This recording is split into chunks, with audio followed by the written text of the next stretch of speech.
അസ്സലാമു അലൈക്കും വറഹ്മത്തുള്ളാഹി വബറകാത്ത്. ബിസ്മില്ലാഹിർ റഹ്മാനിർ റഹീം. അൽഹംദുലില്ലാഹി റബ്ബിൽ ആലമീൻ. അസ്സലാത്തു വസ്സലാമു അലാ റസൂലിഹിൽ അമീൻ വഅലാ ആലിഹി വസഹ്ബി അജ്മഈൻ അമ്മാ ബഅദ്. പരിശുദ്ധ ത്യാഗത്തിൻ്റെയും അതുപോലെ തന്നെ ഒരുപാട് ഓർമ്മകൾ അയവിറക്കിക്കൊണ്ട് നമ്മളെല്ലാവരും ഇന്ന് ഈദുൽ അദ്ഹ ആഘോഷിക്കുകയാണ്. എല്ലാവർക്കും സ്നേഹക്കൂടിൻ്റെയും പീസ് റേഡിയോയുടെയും ബലിപെരുന്നാൾ ആശംസകൾ നേരുകയാണ്. അൽഹംദുലില്ലാ, അള്ളാഹു ഈ ഒരു ആഘോഷവേളയിൽ അവൻ ഉദ്ദേശിച്ച രൂപത്തിൽ ആഘോഷിക്കുന്ന യഥാർത്ഥ വിശ്വാസികളിൽ നമ്മളെല്ലാവരെയും ഉൾപ്പെടുത്തുമാറാവട്ടെ എന്ന് ആദ്യം തന്നെ പ്രാർത്ഥിക്കുകയാണ്. പെരുന്നാളുമായി ബന്ധപ്പെട്ട വ്യത്യസ്തമായ വിവിധങ്ങളായ പ്രോഗ്രാമുകളാണ് പീസ് റേഡിയോ പ്രക്ഷേപണം ചെയ്തുകൊണ്ടിരിക്കുന്നത്. അതിൻ്റെ ഭാഗമായാണ് സ്നേഹക്കൂടിൻ്റെ ഒരു സവിശേഷമായ ഒരു എപ്പിസോഡ് ഈ പെരുന്നാൾ സുദിനത്തിൽ നിങ്ങളിലേക്ക് എത്തിക്കുന്നത്. ബഹുമാനനായ സഹസാറാണ് ഇന്നും നമ്മോടൊപ്പം ഈ ഒരു എപ്പിസോഡിൽ പങ്കുചേരുന്നത്. നിങ്ങൾക്കെല്ലാവർക്കും വേണ്ടി അദ്ദേഹത്തിനെ വളരെ സന്തോഷപൂർവ്വം സ്വാഗതം ചെയ്യുകയാണ്. അസ്സലാമു അലൈക്കും. അൽഹംദുലില്ലാ, ഒരു പെരുന്നാൾ സുദിനത്തിലാണ് നമ്മൾ കേരളത്തിൽ അതുപോലെ തന്നെ ലോകത്തിലൊക്കെ ആ പെരുന്നാളിൻ്റെ അയ്യാമത്തെ ശരീക്കിലാണ് പല നാടുകളും നമ്മൾ ബലിപെരുന്നാളിൻ്റെ സുദിനത്തിലാണ്. ഒരുപാട് ത്യാഗത്തിൻ്റെയും ഓർമ്മകളുടെയും അതിലുപരി ഒരു അടിയുറച്ച വിശ്വാസത്തിൻ്റെയും ഓർമ്മപ്പെടുത്തലുകളാണ് ബലിപെരുന്നാൾ നമുക്ക് നൽകുന്നത്. അതോടൊപ്പം നമ്മുടെ ഈ സ്നേഹക്കൂടിൻ്റെ പ്രേക്ഷകരോട് ബലിപെരുന്നാളിൻ്റെ ഒരു മനഃശാസ്ത്രവുമായി ബന്ധപ്പെട്ടൊരു കാര്യങ്ങൾ കൂടി പങ്കുവെക്കുകയാണെങ്കിൽ അത് ഏറെ ഉപകരിക്കില്ലേ എന്നൊരു ചോദ്യമായിട്ടാണ് നിങ്ങളോട് എനിക്ക് ആദ്യം ചോദിക്കാനുള്ള കാര്യം. അതായത് ഈദ് അല്ലെങ്കിൽ ആഘോഷങ്ങൾ ചെറിയ പെരുന്നാളിൻ്റെയും വലിയ പെരുന്നാളിൻ്റെയും ആഘോഷങ്ങൾ നമ്മൾ വിലയിരുത്തുമ്പോൾ ഈ ആഘോഷങ്ങൾക്ക് പിന്നിൽ ഒരു മനഃശാസ്ത്രമുണ്ട് എന്ന് നമുക്ക് കണ്ടെത്താൻ പറ്റും. അതായത് മനുഷ്യൻ്റെ ജീവിതത്തിൽ സമാധാനവും സന്തോഷവും സംതൃപ്തിയും കൈവരിക്കപ്പെടുന്ന, അല്ലെങ്കിൽ മനുഷ്യരുടെ ഇടയിൽ ഒരു പോസിറ്റീവായിട്ടുള്ള ഒരു മൈൻഡ് സെറ്റ് സൃഷ്ടിക്കപ്പെടുന്ന നാളുകളാണ് ആഘോഷവേള എന്ന് പറഞ്ഞാൽ, അല്ലേ? അതായത് ദീർഘമായ ഒരു ത്യാഗത്തിൻ്റെ പരിസമാപ്തി എന്നുള്ള നിലയിലാണ് റമളാൻ വ്രതത്തിന് ശേഷം ചെറിയ പെരുന്നാൾ ആഘോഷിക്കുന്നത്. ബലിപെരുന്നാളെ സംബന്ധിച്ചിടത്തോളം ഒരു വലിയ ത്യാഗം അയവിറക്കുന്ന ഒരു സുദിനം കൂടിയാണത്. നമുക്കറിയാം, സ്വന്തം മകനെ ബലിയറുക്കാൻ വേണ്ടി അള്ളാഹു കൽപ്പിച്ച വേളയിൽ ഞാൻ അതിന് സന്നദ്ധമാണ് എന്ന് ഒരു മനസ്സങ്കോചവുമില്ലാതെ അദ്ദേഹം പ്രഖ്യാപിക്കുകയാണ്. അല്ലാതെ അതൊരു അഭിനയമായിരുന്നില്ല. യഥാർത്ഥത്തിൽ മിനയുടെ താഴ്വരയിൽ സ്വന്തം മകനെയും കൂട്ടി അദ്ദേഹം സഞ്ചരിക്കുകയാണ്. എന്നിട്ട് ബലി കൊടുക്കാൻ വേണ്ടി കിടത്തുന്നുണ്ട്, അറക്കാൻ വേണ്ടി ഒരുങ്ങുന്നുണ്ട്. ഈ സന്ദർഭത്തിലാണ് അതിന് ബദലായിട്ട് ഒരാടിനെ അറുക്കാനുള്ള നിർദ്ദേശം ലഭിക്കുന്നത്. ഇവിടെ സമർപ്പണം എന്നുള്ളത്, സാക്രിഫൈസ് എന്നുള്ളത് യഥാർത്ഥത്തിൽ മനുഷ്യന് നൽകുന്ന സംതൃപ്തി. ജീവിതം അഖിലവും അങ്ങനെ തന്നെയാണ്. ഏറ്റവും കൂടുതൽ സന്തോഷിക്കുന്നതും സമാധാനം കൈവരിക്കുന്നതും സാക്രിഫൈസ് ചെയ്യുന്ന ആളുകളാണ്. പ്രത്യക്ഷത്തിൽ നമുക്ക് തോന്നും ആ ത്യാഗം നിർവഹിക്കുമ്പോൾ വേദനയാണ് ഉള്ളത്. ആ വേദനയോടൊപ്പം നമ്മൾ ആസ്വദിക്കുന്നത് സംതൃപ്തിയാണ്. അപ്പോൾ ഈദ് എന്നുള്ള ഈ ഒരു വേളയിൽ സൗഹൃദത്തിൻ്റെയും സമാധാനത്തിൻ്റെയും സാഹോദര്യത്തിൻ്റെയും ഐക്യത്തിൻ്റെയും ഒരു വലിയ സന്ദേശം മുസ്ലിം കമ്മ്യൂണിറ്റി ഉദ്ഘോഷിക്കുന്നുണ്ട്. അതാണ് ഈ ബലി പെരുന്നാൾ നൽകുന്ന ഏറ്റവും മനഃശാസ്ത്രപരമായിട്ടുള്ള സന്ദേശം. അൽഹംദുലില്ലാ, നോക്കൂ എത്ര സുന്ദരമാണ് ഇസ്ലാമിൻ്റെ ആഘോഷങ്ങളെ നിർവചിക്കപ്പെട്ടുള്ളതെന്ന് ആലോചിച്ച് നോക്കൂ. ചെറിയ പെരുന്നാൾ എന്ന് പറയുന്നത് ഒരു മാസക്കാലം നോമ്പനുഷ്ഠിച്ച് ഒരു വലിയ ത്യാഗം നടത്തിയതിന് ശേഷമാണ് ഈദുൽ ഫിത്തർ വരുന്നത്.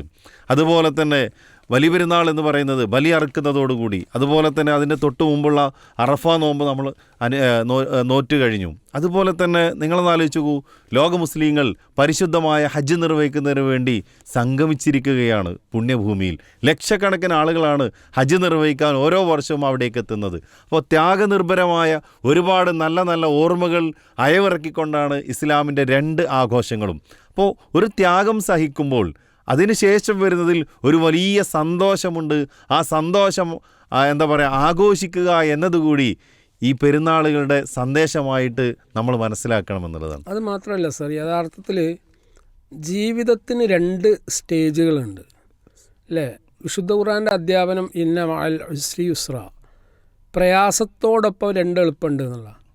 അപ്പോൾ ജീവിതത്തിൽ പ്രയാസങ്ങൾ സഹിക്കുന്ന ആളുകളെ കാണുമ്പോൾ നമ്മൾ ചിലപ്പോഴെങ്കിലും നമ്മൾ അയാൾ ഇത് അനുഭവിക്കുകയാണല്ലോ, രോഗിയാണല്ലോ, അല്ലെങ്കിൽ പരീക്ഷണങ്ങൾക്ക് നടുവിലാണല്ലോ.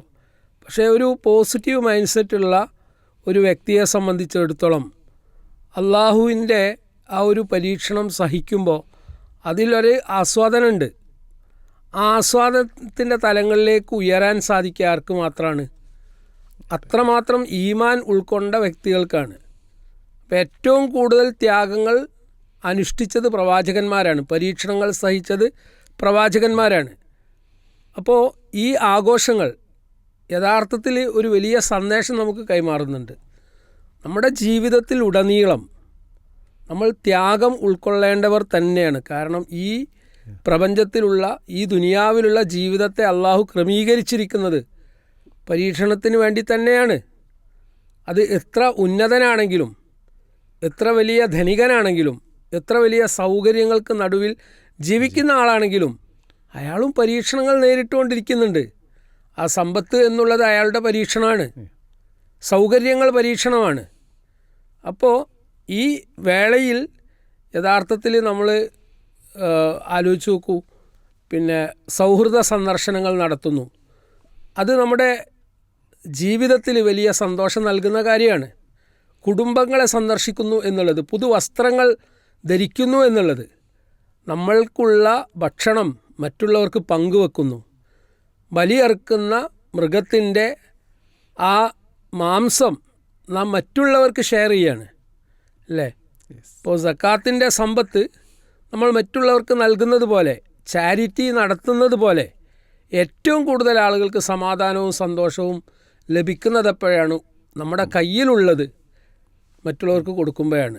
അതുകൊണ്ടായിരിക്കണം പ്രവാചകൻ സല്ലല്ലാഹു അലൈഹി വസല്ലം ഉണർത്തിയത്, നൽകുന്ന കൈയാണ് വാങ്ങുന്ന കൈയേക്കാളും ഉന്നതമായിട്ടുള്ളത് അല്ലേ? കൊടുക്കുന്ന സമയത്ത് നമ്മുടെ കൈ എപ്പോഴും ഉയരങ്ങളിലാണ്, വാങ്ങുന്ന സമയത്ത് എപ്പോഴും അത് താഴെയാണ്. അപ്പോൾ ഈ ഈദിൻ്റെ വേളയിൽ പ്രവാചകൻ സല്ലല്ലാഹു അലൈഹി വസല്ലമയുടെ സന്ദേശം എന്താണ്?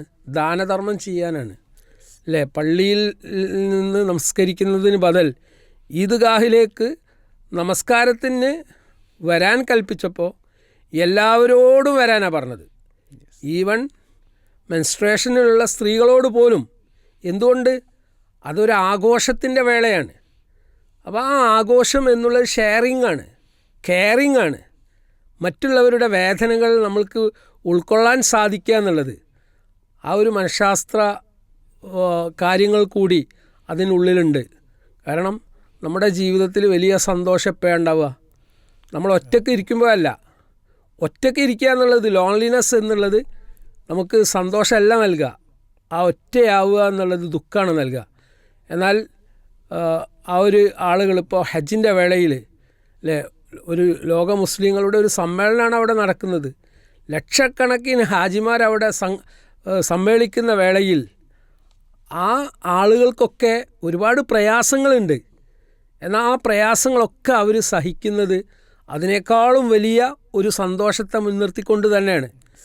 അതുകൊണ്ട് അവർക്ക് അതൊരു പ്രയാസമായിട്ട് ഫീൽ ചെയ്യുന്നില്ലല്ലോ. ഏകദേശം നടക്കുകയാണെങ്കിൽ ഒരു ശരാശരി ഒരു 25-30 കിലോമീറ്റർ നടന്നെങ്കിൽ മാത്രമേ ഹജ്ജ് എന്നുള്ള കർമ്മം നിർവഹിക്കാൻ പറ്റുള്ളൂ. അതായത് സഅയ് എന്നുള്ള സംഗതി അല്ലേ? മിനയിൽ താമസിക്കണമെങ്കിൽ മിനയിലേക്ക് നടക്കണം, മിനയിൽ നിന്ന് നമ്മൾ അറഫയിലേക്ക് നടക്കണം, അറഫയിൽ നിന്ന് മുസ്ദലിഫയിലേക്ക് നടക്കണം, മുസ്ദലിഫയിൽ നിന്ന് വീണ്ടും നമ്മൾ മിനയിലേക്ക് തന്നെ നടക്കുകയാണ്. ഈ കല്ലെറിയാൻ വേണ്ടിയിട്ട് നടക്കുകയാണ്. ഇവിടെ ഒക്കെ വാഹന സൗകര്യങ്ങൾ ഉണ്ടെങ്കിൽ പോലും അതൊക്കെ വളരെ പരിമിതമായ അർത്ഥത്തിൽ മാത്രമേ ഉപയോഗിക്കാൻ പറ്റുള്ളൂ. അപ്പോൾ വലിയൊരു ത്യാഗമാണ്.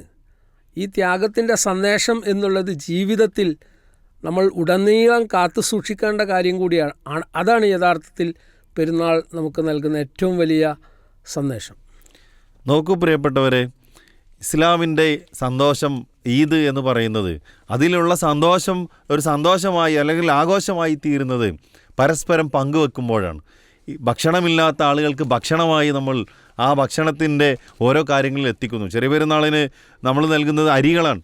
അതുപോലെ തന്നെ വലിയ പെരുന്നാളിന് ബലിയറുക്കുന്ന മാംസത്തിൻ്റെ ഭാഗമാണ് മറ്റുള്ളവരിലേക്ക് നമ്മൾ പങ്കുവെക്കുന്നത്. അതുപോലെ തന്നെ പെരുന്നാൾ ദിനത്തിൽ ഏറ്റവും പുണ്യമുള്ളൊരു കാര്യമായി പറഞ്ഞത് ഈദ്ഗാഹിലേക്ക് ഒരു വഴിയിലൂടെ കടന്നു വരുന്നു, തിരിച്ചു പോകുമ്പോൾ മറ്റൊരു വഴിയിലൂടെ തിരിച്ചു പോകാനാണ് മഹാനായ റസൂൽ സല്ലല്ലാഹു അലൈഹി വസല്ലം കൽപ്പിച്ചത്. അവിടെയും വലിയൊരു സന്ദേശമുണ്ട്.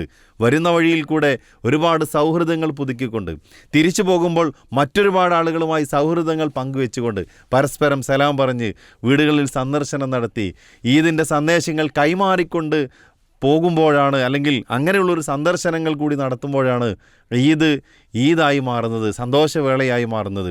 അതുപോലെ ഈദ്ഗാഹിലേക്ക് മുഴുവൻ ആളുകളോടാണ് വരാൻ പറഞ്ഞത്. അവിടെ കുട്ടികളുണ്ടാവണം, വൃദ്ധരായ ആളുകളുണ്ടാവണം, യുവതികളുണ്ടാവണം, സ്ത്രീകളുണ്ടാവണം, എല്ലാ വിഭാഗത്തിൽപ്പെട്ട ആളുകളും ഒരുമിച്ച് കൂടണമെന്നാണ് ഇസ്ലാമിൻ്റെ ആഘോഷവേളയിൽ അഥവാ റസൂൽ സല്ലല്ലാഹു അലൈഹി വസല്ലം ഈദ്ഗാഹിലേക്ക് ക്ഷണിച്ചിട്ടുള്ളത്. അപ്പോൾ എല്ലാവരും കൂടിച്ചേരുമ്പോഴാണ് ആഘോഷമായി മാറുന്നത്.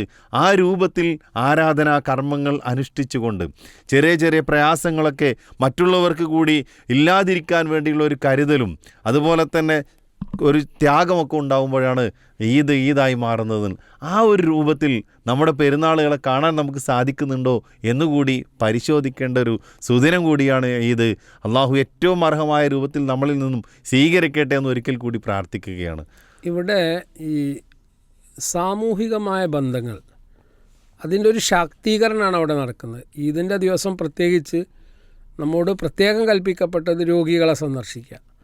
ഈ രോഗികളെ സംബന്ധിച്ചിടത്തോളം നമ്മൾ മനസ്സിലാക്കേണ്ടത്, ഒരാൾ രോഗിയായി കിടക്കുമ്പോൾ അത് സ്വന്തം ജീവിതത്തിലെ അനുഭവം വരുമ്പോൾ മാത്രമേ നമുക്കത് ബോധ്യമാവുള്ളൂ.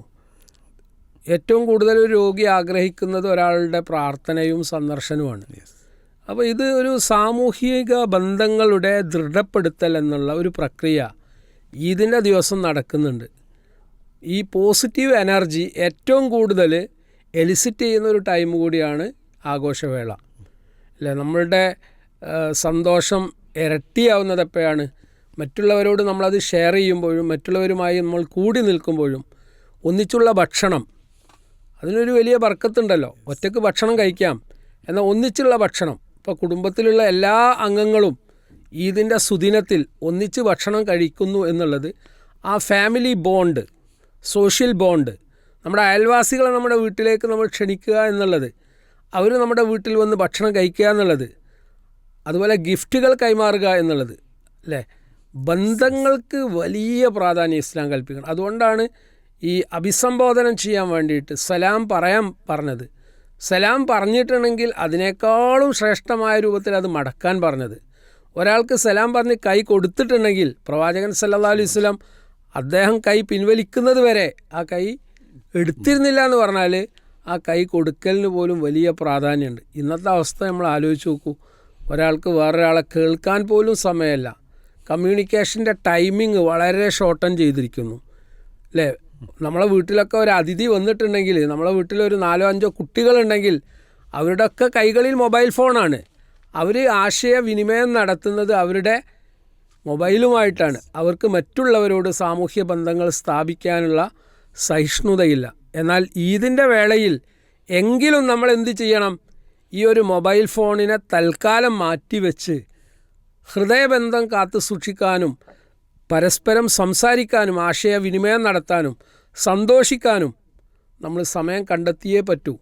അപ്പോൾ സോഷ്യൽ ബോണ്ടിങ്ങിൻ്റെ ഏറ്റവും വലിയ ഒരു മെസ്സേജ്, ആ ഒരു സൈക്കോളജിക്കൽ വാല്യൂ യഥാർത്ഥത്തിൽ ഈ ആഘോഷത്തിനുണ്ട് എന്നാണ് മനസ്സിലാവുന്നത്. സാമൂഹിക ബന്ധങ്ങൾ പലപ്പോഴും തകർച്ചയുടെ വക്കിലുള്ള ഒരു ഘട്ടത്തിലൂടെയാണ് നമ്മൾ കടന്നു പോകുന്നത്. അവിടെ കുടുംബങ്ങളാണെങ്കിൽ പോലും പരസ്പരം കണ്ടാലും മിണ്ടാതെയും അല്ലെങ്കിൽ അതിനൊക്കെ സമയമില്ലാത്ത എല്ലാവരും തിരക്കിൽ ഓടിക്കൊണ്ടിരിക്കുന്ന ഈ സമയത്ത് ഈ പെരുന്നാൾ സുദിനം നമ്മെ വിളിച്ചോതുന്നത്, വരൂ നിങ്ങളെല്ലാവരും പരസ്പരം ഐക്യപ്പെടേണ്ടവരാണ്, ഒന്നിക്കേണ്ടവരാണ്, ഒരുമിച്ചിരുന്ന് ഭക്ഷണം കഴിക്കേണ്ടവരാണ്. നിങ്ങളുടെ സാമൂഹിക ബന്ധങ്ങൾ, വ്യക്തിബന്ധങ്ങൾ വിളക്കി ചേർക്കാനുള്ള ഒരു അപൂർവ അല്ലെങ്കിൽ അസുലഭമായ അവസരമാണ് നിങ്ങൾക്ക് ഈ കടന്നു വന്നിരിക്കുന്നത്. പ്രിയപ്പെട്ടവരെ, ആ ഒരർത്ഥത്തിൽ ഈ ഈദിനെ കാണാനും പരമാവധി ആളുകളിലേക്ക് എത്താനും ഈദിൻ്റെ സന്ദേശങ്ങൾ കൈമാറാനും പരസ്പരം അങ്ങോട്ടും ഇങ്ങോട്ടും സലാം പറയാനും കുശലാന്വേഷണങ്ങൾ നടത്താനുമൊക്കെ ഈ അവസരങ്ങൾ നമ്മൾ ഉപയോഗപ്പെടുത്തിയേ മതിയാവൂ. ഞാൻ ഓർക്കുന്നൊരു സംഗതി, അലിഗഡ് മുസ്ലിം സർവകലാശാലയിൽ പഠനം നടത്തുന്ന വേളയിൽ അവിടുത്തെ ഈദിനൊരു വലിയ പ്രത്യേകത ഉണ്ട് ഉത്തരേന്ത്യയിൽ. അന്ന് എല്ലാ വിദ്യാർത്ഥികളും, കാരണം അലിഗഡ് സർവകലാശാലയിൽ ഒരുപാട് കുട്ടികൾ പഠിക്കുന്നുണ്ട്, റെസിഡൻഷ്യൽ യൂണിവേഴ്സിറ്റിയാണ്. അപ്പോൾ അന്നത്തെ ദിവസം, ഈദിൻ്റെ ദിവസം, വൈസ് ചാൻസലറുടെ ആ ഒരു റെസിഡൻസിലേക്ക് പോയി അദ്ദേഹത്തെ പേഴ്സണലായി ആശ്ലേഷിക്കാനുള്ള ആ ഒരു അവസരം എല്ലാ കുട്ടികൾക്കും ഉണ്ട്. അതായത് VC അന്ന് എല്ലാവർക്കും ആ രൂപത്തിൽ പേഴ്സണലായിട്ട് ആശ്ലേഷിക്കാനുള്ള അവസരം കൊടുക്കാറുണ്ട്. യഥാർത്ഥത്തിൽ ഇവിടെ ആ പേഴ്സണൽ ബോണ്ടിങ് അല്ലെങ്കിൽ ടച്ച് ഫീലിംഗ് അല്ലേ, മനുഷ്യൻ്റെ ജീവിതത്തിൽ ഏറ്റവും കൂടുതലുള്ള ഒരു വിശപ്പാണ് സ്പർശനം എന്നുള്ളത്. ആ സ്പർശനം നഷ്ടപ്പെടുന്നു. അപ്പോൾ ബന്ധങ്ങൾ ഊട്ടി ഉറപ്പിക്കുന്നതിൽ സ്പർശനത്തിന് വലിയ സ്ഥാനമുണ്ട്. അതുകൊണ്ട് വളരെ നല്ല രൂപത്തിൽ നമ്മൾ ചെയ്യേണ്ട ഒരു കർമ്മമാണ് എന്ത്, മാപ്പ് കൊടുക്കുക എന്നുള്ളത് അല്ലേ. പലരും വിള്ളലുകൾ സംഭവിച്ച ഒരു മേഖലയാണ് ഈ കുടുംബ ബന്ധങ്ങൾ. അപ്പോൾ ആളുകൾക്ക് മാപ്പ് കൊടുക്കുക, അതുപോലെ അള്ളാഹുവിന് നന്ദി പ്രകടിപ്പിക്കുക, ഗ്രാറ്റിറ്റ്യൂഡ് എന്നുള്ളത്. ഇത് പെരുന്നാളിൻ്റെ ദിവസം നമ്മൾ കൂടുതൽ, കാരണം അള്ളാഹു അക്ബർ എന്നുള്ള ആ വചനം തന്നെ പറയുന്നത് എന്താണ്, എനിക്ക് ഏറ്റവും വലുത് അള്ളാഹു നൽകിയിട്ടുള്ള അനുഗ്രഹങ്ങൾക്കുള്ള നന്ദി പ്രകടനമാണ് യഥാർത്ഥത്തിൽ ഈദിൻ്റെ വേളയിൽ നമ്മൾ ധാരാളമായിട്ട് അല്ലെ, അയ്യാമു തഷ്രീഖിൻ്റെ വേളയിൽ കൂടുതൽ തക്ബീർ വർദ്ധിപ്പിക്കാൻ പറഞ്ഞതിൻ്റെ പൊരുളും അള്ളാഹുവിൻ്റെ അനുഗ്രഹങ്ങൾക്ക് നന്ദി കാണിക്കാനാണ്. അപ്പോൾ അള്ളാഹുവെ നമ്മൾ ഒരിക്കലും ഈ വേളയിൽ മറക്കാൻ പാടില്ല. അതാണ് കുട്ടികൾക്കും മെമ്പേഴ്സിനും നമ്മൾ കൈമാറേണ്ട സന്ദേശം. നോക്കൂ പ്രിയപ്പെട്ടവരെ, അവിടെയും അല്ലേ ഈ പെരുന്നാളിലും നമ്മൾ ഉരുവിടുന്നത്, നമ്മൾ പ്രഖ്യാപിക്കുന്നത് അല്ലാഹു അക്ബർ അല്ലാഹു അക്ബർ അല്ലാഹു അക്ബർ, ലാ ഇലാഹ ഇല്ലല്ലാഹു അല്ലാഹു അക്ബർ, അല്ലാഹു അക്ബർ വലില്ലാഹിൽ ഹംദ് എന്ന ഹംദിൻ്റെ വാചകങ്ങളാണ്, അള്ളാഹുവിനെ പ്രകീർത്തിച്ചുകൊണ്ടുള്ള വാചകങ്ങളാണ്. സ്വാഭാവികമായിട്ടും ഈ തക്ബീർ ധ്വനികൾ നമ്മുടെ നാവുകളിലൂടെ ഉച്ചരിക്കുമ്പോൾ മനസ്സറിഞ്ഞുകൊണ്ട് ആ അള്ളാഹുവിനെ മഹാനായി കണ്ട് ആ അള്ളാഹുവിന് സർവ്വവും അർപ്പിച്ച് എല്ലാം ലഭിച്ചതിനുള്ള നന്ദി അർപ്പിച്ചുകൊണ്ട് ഈ ആഘോഷവേളകൾ ധന്യമാക്കാൻ നമുക്ക് സാധിക്കണം. പലപ്പോഴും പല മതങ്ങളുടെയും ആഘോഷങ്ങളെക്കുറിച്ച് നമ്മൾ പറയുമ്പോൾ അവിടെയൊക്കെ ഒരു ലക്കും ലഗാനുമില്ലാതെയുള്ള ആഘോഷങ്ങളാണ് നമ്മൾ കാണാറുള്ളത്. പല വിജയാഘോഷങ്ങളുടെയൊക്കെ ദുരന്തങ്ങൾ ഈ കഴിഞ്ഞ ദിവസങ്ങളിൽ പോലും നമ്മൾ വായിക്കുകയും വേദന അനുഭവിക്കുകയും ചെയ്തതാണ്. അഥവാ വിജയങ്ങളും ആഘോഷങ്ങളും ഒക്കെ അതിരുകൾ വിട്ടുകൊണ്ടിരിക്കുന്ന ഈ സമയത്ത് ഇസ്ലാമിൻ്റെ ആഘോഷങ്ങൾ വളരെ മാന്യമായി എല്ലാവരെയും ഉൾക്കൊണ്ടുകൊണ്ടുള്ള ഒരു ആഘോഷമാണ് എന്നതുകൂടി നമ്മൾ മനസ്സിലാക്കണം. കൂടെ തന്നെ നമ്മൾ ശ്രദ്ധിക്കേണ്ടത്, നമുക്കൊരു ഇൻട്രോസ്പെക്ഷൻ അല്ലെങ്കിൽ ആത്മപരിശോധന. നമ്മുടെയൊക്കെ ജീവിതത്തിൽ കഴിഞ്ഞ കുറേ വർഷങ്ങൾ നമ്മൾ ജീവിച്ചു. ആ ജീവിച്ച കാലഘട്ടത്തിൽ സംഭവിച്ച അബദ്ധങ്ങൾ തിരുത്താനുള്ള ഒരു വേള ഇനി അടുത്ത പെരുന്നാൾ സുദിനത്തിൽ നമ്മൾ ഉണ്ടാവുമോ എന്നുറപ്പില്ല. അതുകൊണ്ട് തന്നെ ഒരു തരം വിശകലനം, സെൽഫ് ഇവാലുവേഷൻ നടത്താനുള്ള ഒരു സമയം കൂടിയാണിത് അല്ലേ. നമ്മളത് ചെയ്യാറുണ്ടോ അല്ലേ? ഒരുപാട് ആളുകൾ മരണം വരിച്ചു. അപ്പോൾ നമ്മൾ വിചാരിക്കുകയാണ് നമുക്ക് മരണത്തിന് സമയമായിട്ടില്ല, എന്നാൽ അടുത്ത റമദാനിൽ നമ്മൾ ഉണ്ടാവണം എന്ന് യാതൊരു ഗ്യാരണ്ടിയില്ല. അതുകൊണ്ട് മരണത്തെക്കുറിച്ച് ചിന്തിക്കാനുള്ള ഒരവസരം കൂടിയാണിത്. അത് നമ്മൾ ചെയ്യേണ്ട ഒരു കാര്യമാണ്. അപ്പോൾ മരണപ്പെട്ടു പോയ ആളുകൾക്ക് വേണ്ടി പ്രാർത്ഥിക്കാൻ നമുക്ക് സാധിക്കണം, മരണപ്പെട്ട ആളുകളെ ഓർക്കാൻ സാധിക്കണം അല്ലേ. അവർക്ക് അവരുടെ മാതാപിതാക്കൾ അല്ലെങ്കിൽ അവരുടെ കുടുംബാംഗങ്ങൾ പലരും ഉണ്ടായിരിക്കും. അപ്പോൾ അവരെയൊക്കെ നമ്മൾ സന്ദർശിക്കുക, അവർക്ക് വേണ്ടിയിട്ട് ആശ്വാസവചനങ്ങൾ പറയുക, അതൊക്കെ തന്നെ ഈ സന്തോഷത്തെ ഇരട്ടിപ്പിക്കുന്ന കാര്യങ്ങൾ തന്നെയാണ്. നമ്മളെല്ലാ വർഷവും സ്ഥിരമായി ചെയ്യുന്ന ഒരു കാര്യം കൂടിയാണ് ഈദ് എന്നുള്ളത്. ഒരു മുസ്ലിമിനെ സംബന്ധിച്ചിടത്തോളം പ്രധാനപ്പെട്ട 2 ആഘോഷങ്ങളാണുള്ളത്. ഈ 2 ആഘോഷങ്ങളും നമ്മെ സംബന്ധിച്ചിടത്തോളം നേരത്തെ നിങ്ങൾ സൂചിപ്പിച്ചതുപോലെ ആർഭാടങ്ങളോ അല്ലെങ്കിൽ ധൂർത്തുകളോ അനാവശ്യങ്ങളോ ഒന്നും ആ ആഘോഷത്തിലില്ല. മറ്റ് മതസ്ഥരുടെ പല ആഘോഷങ്ങളിലും ആളുകൾ എന്ത് ചെയ്യുന്നുണ്ട്, അത്തരത്തിലുള്ള പലതും കാട്ടിക്കൂട്ടുന്നുണ്ട്. എന്നാൽ ലാളിത്യമാണ് നമ്മുടെ ആഘോഷങ്ങളിലുള്ളത് അല്ലേ. ഇപ്പോൾ ഒരു വഴിയിൽ കൂടി നിങ്ങൾ സഞ്ചരിക്കുക എന്ന് പറഞ്ഞു, അന്നത്തെ ദിവസം ഭക്ഷണം കഴിക്കാതെ അല്ലേ പോകാനാണ് പറഞ്ഞത്. ഇതിലൊക്കെ അടങ്ങിയിട്ടുള്ള കാര്യങ്ങൾ ഒരു ത്യാഗമാണത്, ഒരു വലിയ ത്യാഗമാണ്. ബ്രേക്ക്ഫാസ്റ്റ് അന്ന് രാവിലെ കഴിക്കാതെയാണ് നമ്മൾ പള്ളിയിലേക്ക് പുറപ്പെടേണ്ടത്. പള്ളിയിൽ പുറപ്പെട്ട് നമസ്കാരവും ആ ഖുത്ബ ഒക്കെ നിർവഹണം കഴിഞ്ഞിട്ട് പെട്ടെന്ന് നമ്മൾ തിരിച്ചു വരിക. എന്നിട്ടാണ് ഫുഡ് കഴിക്കാൻ പറഞ്ഞത്. പിന്നീട് നമ്മളോട് ബലികർമ്മം നിർവഹിക്കാൻ പറഞ്ഞു അല്ലേ. അതൊരു ഒരുക്കാണ്. കാരണം ആ ബലിമൃഗത്തെ നമ്മൾ അറുക്കുന്ന വേളയിൽ അവിടെ ഉച്ചരിക്കേണ്ട പദങ്ങൾ, അതിനുള്ള മാനസികമായ സന്നദ്ധത, അത് അള്ളാഹു സ്വീകരിക്കാനുള്ള പ്രാർത്ഥന. അതുപോലെ നമ്മുടെ സഹോദരങ്ങൾ ഒരുപാട് ആളുകൾ ഇന്ന് ഹജ്ജ് ചെയ്തുകൊണ്ടിരിക്കുകയാണ്. പലരും വോയിസിൽ കൂടി നമ്മളോട് എന്ത് ചെയ്യുന്നു, അഭ്യർത്ഥിക്കുന്നുണ്ട്, ഞങ്ങൾക്ക് വേണ്ടി ദുആ ചെയ്യാൻ വേണ്ടി. അവർ നമുക്ക് വേണ്ടി പ്രാർത്ഥിക്കുന്നുണ്ട്. അവരോടും നമുക്ക് കടപ്പാടുണ്ട്. വലിയ കടപ്പാട് എന്താണ്? ഈ വലിയ ചൂടിൽ ഹജ്ജ് നിർവഹിക്കുന്ന വേളയിൽ അവർക്ക് ആഫിയത്ത് ഉണ്ടാവാൻ വേണ്ടി, അവരുടെ കർമ്മങ്ങൾ സ്വീകരിക്കപ്പെടാൻ വേണ്ടി പരസ്പരം പ്രാർത്ഥിക്കാൻ വസിയത്ത് ചെയ്യപ്പെട്ടവരാണ് നമ്മളൊക്കെ നിസ്സഹായരാണ്. അതുകൊണ്ട് ഈ വേള സന്തോഷപൂരിതമാവണമെങ്കിൽ നമ്മൾ സ്വാർത്ഥതയിൽ നിന്ന് പിൻവാങ്ങി മറ്റുള്ളവർക്ക് വേണ്ടി ജീവിക്കാനുള്ള ഒരു സന്നദ്ധത നമുക്കുണ്ടാവുക എന്നുള്ളതാണ്. മറ്റുള്ളവർക്ക് വേണ്ടി നമ്മൾ ഒരു കാര്യം ചെയ്യുമ്പോൾ നമ്മുടെ കാര്യങ്ങൾ അള്ളാഹു ഏറ്റെടുക്കും, ഒരു സംശയമില്ല.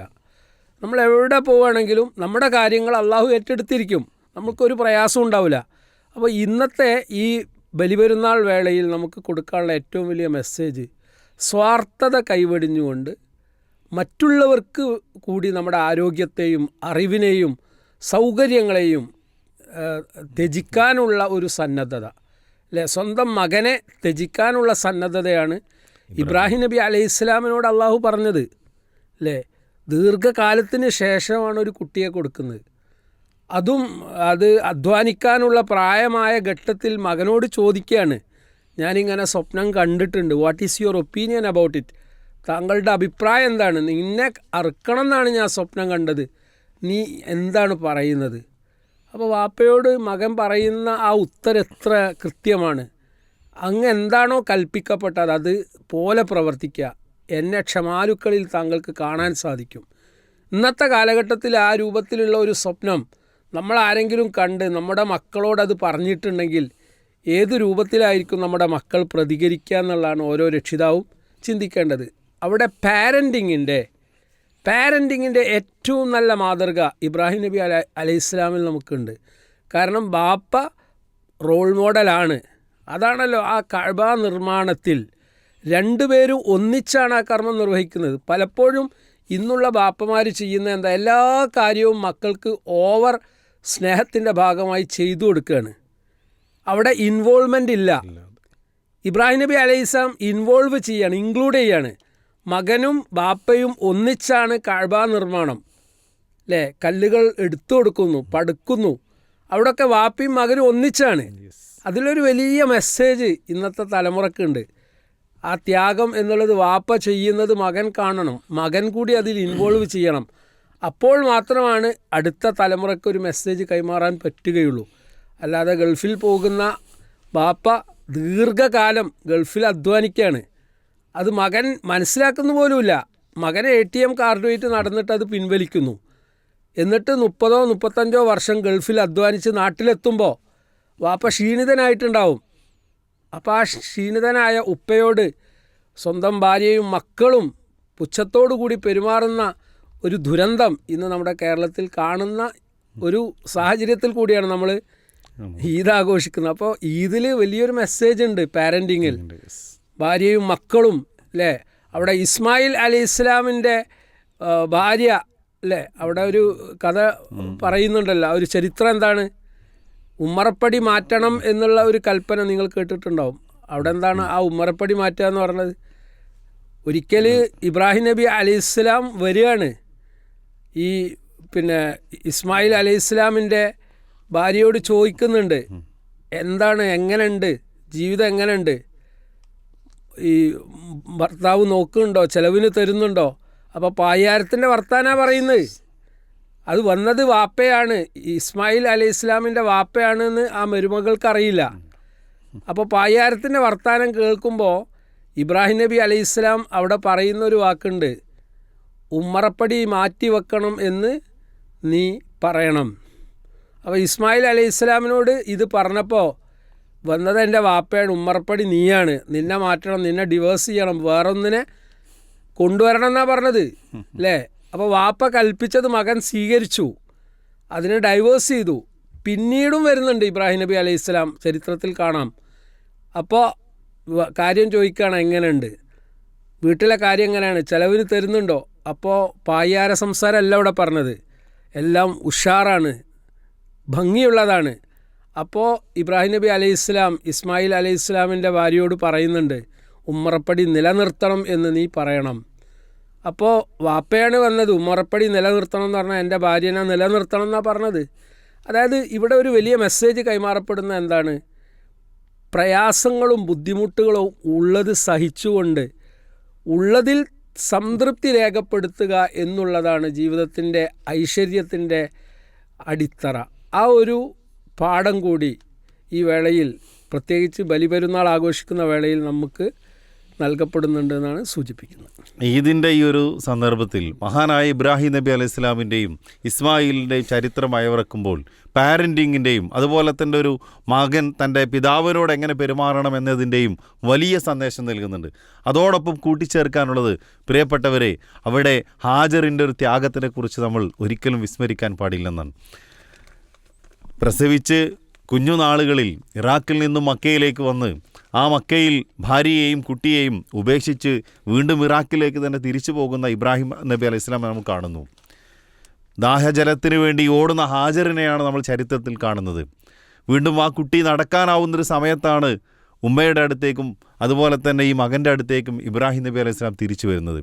ആ സമയത്ത് ഹാജർ ഇബ്രാഹിം നബി അലൈഹി സ്വലാമിനെ കുറിച്ച് പരിചയപ്പെടുത്തുന്ന ഒരു പിതാവിൻ്റെ സ്ഥാനമുണ്ട്. പ്രിയപ്പെട്ടവരെ, തൻ്റെ പിതാവ് ഒഴിവാക്കി അഥവാ ഒരു അള്ളാഹുവിൻ്റെ കൽപ്പന പ്രകാരം ആരാരുമില്ലാത്തൊരു നാട്ടിൽ ഉപേക്ഷിച്ച് പോയപ്പോഴും ആ പിതാവിനെക്കുറിച്ച് അഥവാ തൻ്റെ ഭർത്താവിനെക്കുറിച്ച് ഒരുപാട് നല്ല ചിന്തകളാണ് തൻ്റെ മക്കൾക്ക് ഹാജർ ഇട്ട് കൊടുത്തത് എന്നത് പ്രിയപ്പെട്ട ഉമ്മമാരെ, സഹോദരിമാരെ, നമ്മൾ ഹാജറിൻ്റെ ചരിത്രത്തിൽ നിന്നും മനസ്സിലാക്കേണ്ട വലിയ ഒരു ത്യാഗത്തിൻ്റെ ചരിത്രമാണ്.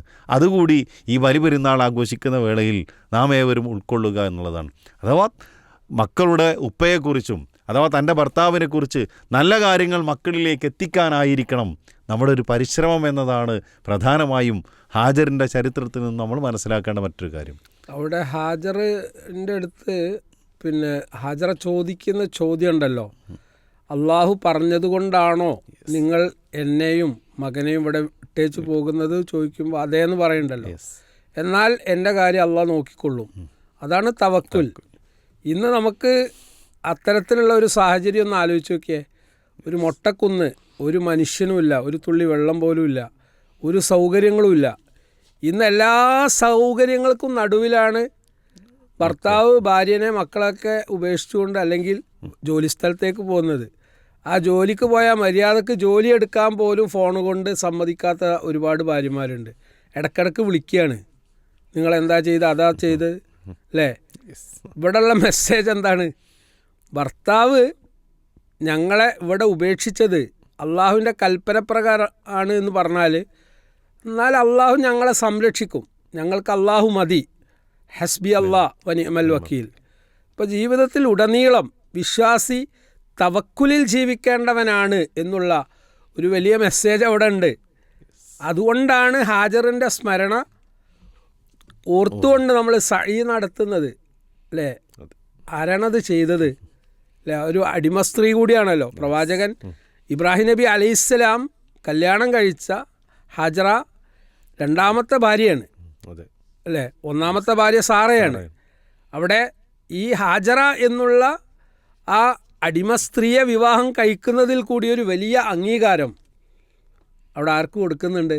ഇസ്മായിൽ അലൈഹി ഇസ്ലാമിൻ്റെ ഉമ്മക്ക് ചരിത്രം കൊടുക്കുന്നുണ്ട്. ഇന്ന് ഒരു വലിയ സംഘട്ടനം ചരിത്രത്തിൽ നടക്കുന്നതായിട്ട് നമുക്ക് കാണാം. ഒന്ന് ഇസ്മായിൽ അലൈഹി ഇസ്ലാമിൻ്റെ സന്തതി പരമ്പരയും ഇസ്ഹാഖ് അലൈഹി ഇസ്ലാമിൻ്റെ സന്തതി പരമ്പരയും തമ്മിലുള്ള സംഘട്ടനം അന്ന് ലോകത്ത് നടന്നുകൊണ്ടിരിക്കുന്ന കാര്യമാണ്. അപ്പോൾ ഇവിടെയൊക്കെ ഒരുപാട് കാര്യങ്ങൾ ചിന്തിക്കാൻ നമുക്കുണ്ട്. അതുപോലെ ഇസ്ലാമിലുള്ള ഷിആറുകൾ, അല്ലേ? ആ ഷിആറുകളൊക്കെ നമ്മൾ ചിന്തിക്കുമ്പോൾ എന്താണ് ആ ഷിആർ? അള്ളാഹു ആദരിച്ചതിനെ ആദരിക്കാൻ സാധിക്കുക. ബലിപെരുന്നാൾ നമ്മൾ ആദരിക്കേണ്ട കാര്യമുണ്ട്. അതുപോലെ ആ നമസ്കാരം അത് നമ്മൾ നിർവഹിക്കേണ്ടതുണ്ട്. ദാനധർമ്മങ്ങൾ ഏറ്റവും കൂടുതൽ പ്രൊമോട്ട് ചെയ്യപ്പെട്ട കാര്യം, മുസ്ലിം കമ്മ്യൂണിറ്റിയെ എല്ലാവരും ഇഷ്ടപ്പെടാനുള്ള ഒരു വലിയ സംഗതി എന്താണ്? അവരുടെ ദാനധർമ്മങ്ങളാണ്. അപ്പോൾ ആ ദാനധർമ്മ ശീലം നമുക്കില്ലെങ്കിൽ ഈ പെരുന്നാളിൻ്റെ സുദിനത്തിൽ പ്രത്യേകിച്ച് നമ്മൾ ദാനം ചെയ്യുക വേണം. ദാനം ചെയ്യുന്നത് കൊണ്ട് ഒരിക്കലും പണം നഷ്ടപ്പെടുകയല്ല, നമുക്ക് വർദ്ധിക്കുകയാണ് ചെയ്യുക. ഈ ഒരു മെസ്സേജ് കൂടി ഈ പെരുന്നാൾ. അതോടൊപ്പം കഴിഞ്ഞ ദിവസം സോഷ്യൽ മീഡിയയിൽ വായിച്ച ഒരു കാര്യം കൂടി ഒരു സന്ദർഭത്തിൽ പറയാൻ തോന്നുന്നു. ഒരു ലോകത്ത് ഏറ്റവും അറിയപ്പെട്ടൊരു ധനികൻ, അദ്ദേഹം എഴുതിയത് മുസ്ലിങ്ങൾ ബലിമൃഗത്തിനെ അറുക്കുന്നതിനെക്കുറിച്ച് പലതരത്തിലുള്ള വാർത്തകൾ വന്നുകൊണ്ടിരിക്കുന്നു. ഞാൻ അതിൻ്റെ ഏറ്റവും ഗുണപരമായ കാര്യങ്ങൾ കാണാനും കേൾക്കാനുമാണ് ആഗ്രഹിക്കുന്നത്. ലോകത്ത് ലക്ഷക്കണക്കിന് മൃഗങ്ങളെ അറുത്തുകൊണ്ട് മക്ഡൊണാൾഡ്സും അതുപോലെ തന്നെ KFCയും ഇതുപോലെയുള്ള സ്വന്തം വരുമാനത്തിന് വേണ്ടിയിട്ട് ചെയ്യുന്നുണ്ട്. അതാർക്കും ഒരു പ്രശ്നമല്ല. എന്നാൽ മുസ്ലിങ്ങൾ ഇവിടെ ബലിയറുക്കുന്നത് അവർക്ക് കഴിക്കാനല്ല, ഇവിടെയുള്ള ദരിദ്രരെ വളരെ സൗജന്യമായി അവർക്ക് നൽകാൻ വേണ്ടിയാണ്. അവിടെ നമ്മൾ ശ്രദ്ധിക്കേണ്ട, മക്കയിൽ ലക്ഷക്കണക്കിന് ഹാജിമാരുടെ ഹജ്ജിൻ്റെ ഭാഗമാണ് ബലിയറുക്കുക എന്നുള്ളത്. ആ ബലിമൃഗങ്ങളെ കൃത്യമായിട്ട് സ്ലോട്ടർ ചെയ്തിട്ട് പാവപ്പെട്ട രാജ്യങ്ങളിലേക്ക് ഭക്ഷണമായിട്ട് കയറ്റി വിടുന്നുണ്ട്. ഇത് വളരെ സിസ്റ്റമാറ്റിക്കായിട്ട് അവർ ചെയ്യുന്ന കർമ്മമാണ് അല്ലേ. എത്ര ആളുകളുടെ ഭക്ഷണമാണ് ആ ബലിമൃഗങ്ങൾ. നമ്മുടെ നാട്ടിൽ തന്നെ ഉളഹിയത്ത് അറക്കുന്ന ആ ദിവസം അല്ലെങ്കിൽ തുടർന്നുള്ള ഒരാഴ്ച ദിവസമെങ്കിലും സുഭിക്ഷമായിട്ട് ഭക്ഷിക്കാനുള്ള മാംസം എല്ലാവരുടെയും വീടുകളിലുണ്ട് എന്നുള്ളത് അള്ളാഹു നൽകിയ വലിയ ഒരു ഔദാര്യമല്ലേ അല്ലേ. ഒരുപാട് ആളുകൾക്ക് ഇപ്പോൾ ഇന്ന് 1 കിലോ മാംസം വാങ്ങണമെങ്കിൽ 400-360 രൂപ കൊടുക്കണം. ആ മാംസമാണ് ഒരാഴ്ച അല്ലെങ്കിൽ 2 ആഴ്ചയെങ്കിലും സുഭിക്ഷമായി കഴിക്കാനുള്ള ഫുഡ് പലരും കരുതി വെക്കുന്നുണ്ട്.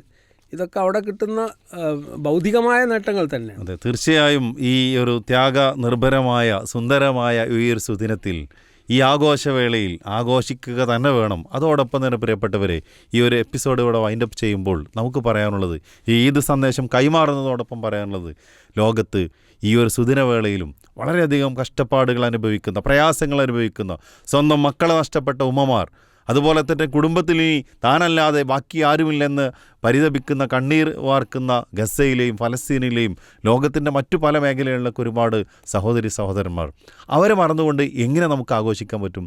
തീർച്ചയായും നമ്മുടെ ഈ ആഘോഷവേളയിലെ പ്രാർത്ഥനകളിൽ എന്തായിരുന്നാലും അവർക്കൊരു ഇടം നൽകണമെന്നും ആത്മാർത്ഥമായി അവർക്ക് വേണ്ടി പ്രാർത്ഥിക്കാൻ കഴിയുന്ന ഒരു മനസ്സ് നമ്മൾക്ക് ഉണ്ടാവണമെന്നും സ്നേഹക്കൂട് ഈ ഒരു ഈദ് സന്ദേശവേളയിൽ നിങ്ങളോട് പ്രത്യേകം ആവശ്യപ്പെടുകയാണ്. സർ, അവസാനമായി എന്തെങ്കിലും കാര്യങ്ങൾ കൂട്ടിച്ചേർക്കാനുണ്ടെങ്കിൽ അതുകൂടി പറഞ്ഞോളൂ. എപ്പോഴും നമ്മൾ അവസാനിപ്പിക്കേണ്ടത്, നമ്മൾ ചെയ്യുന്ന കർമ്മങ്ങളൊക്കെ സ്വീകരിക്കപ്പെടണം അല്ലേ. ഏറ്റവും പ്രധാനപ്പെട്ട ഒരു കർമ്മമാണ് ഇസ്മായിൽ അലൈഹി ഇസ്ലാമും ഇബ്രാഹിം നബി അലൈഹി ഇസ്ലാമും നിർവഹിച്ചത്. അത് അള്ളാഹുവിൻ്റെ കൽപ്പന പ്രകാരമാണ് ചെയ്തത്, സ്വന്തം ഇഷ്ടപ്രകാരമല്ല. എന്നിട്ട് പോലും അവസാനം അവർ പ്രാർത്ഥിച്ചത് റബ്ബന തഖബ്ബൽ മിന്ന ഇന്നക അൻതസ് സമീഉൽ അലീം വതുബ് അലൈന ഇന്നക അൻത തവ്വാബുർ റഹീം. ആ പ്രാർത്ഥനയാണ് നമുക്കും നിർവഹിക്കാനുള്ളത്. അള്ളാഹു നമ്മിൽ നിന്ന്, എല്ലാവരിൽ നിന്നും നമ്മുടെ കർമ്മങ്ങൾ സ്വീകരിക്കുകയും നമ്മിൽ വന്നുപോയിട്ടുള്ള അബദ്ധങ്ങൾ മാപ്പാക്കുകയും ചെയ്യട്ടെ. അവൻ്റെ ജന്നാത്തുൽ ഫിർദൗസിൽ ഒരുമിച്ച് കൂടാനുള്ള മഹാഭാഗ്യം അള്ളാഹു നമുക്കെല്ലാവർക്കും പ്രദാനം ചെയ്യട്ടെ എന്ന് ആത്മാർത്ഥമായി പ്രാർത്ഥിക്കുകയാണ്. എല്ലാവർക്കും ഒരിക്കൽ കൂടി ഈദ് ആശംസിക്കുന്നു. തഖബ്ബൽ അല്ലാഹു മിന്നാ വ മിൻകും. അള്ളാഹു നമുക്കെല്ലാവർക്കും സുഖവും സന്തോഷവും അനുഗ്രഹങ്ങളും വർഷിക്കുമാറാവട്ടെ. കഷ്ടത അനുഭവിക്കുന്ന ആളുകളുടെ കഷ്ടപ്പാടുകൾ അള്ളാഹു ദൂരീകരിച്ച് കൊടുക്കുമാറാവട്ടെ. രോഗികളുടെ രോഗങ്ങൾ അള്ളാഹു ശിഫ നൽകുമാറാവട്ടെ. ഒരിക്കൽ കൂടി സ്നേഹക്കൂടിൻ്റെ ഈദാശംസകൾ നേർന്നുകൊണ്ട് അവസാനിപ്പിക്കുകയാണ്. വാഖിറു ദഅ്വാനാ അൽഹംദുലില്ലാഹി റബ്ബിൽ ആലമീൻ. അസ്സലാമു അലൈക്കും വറഹ്മത്തുള്ളാഹി.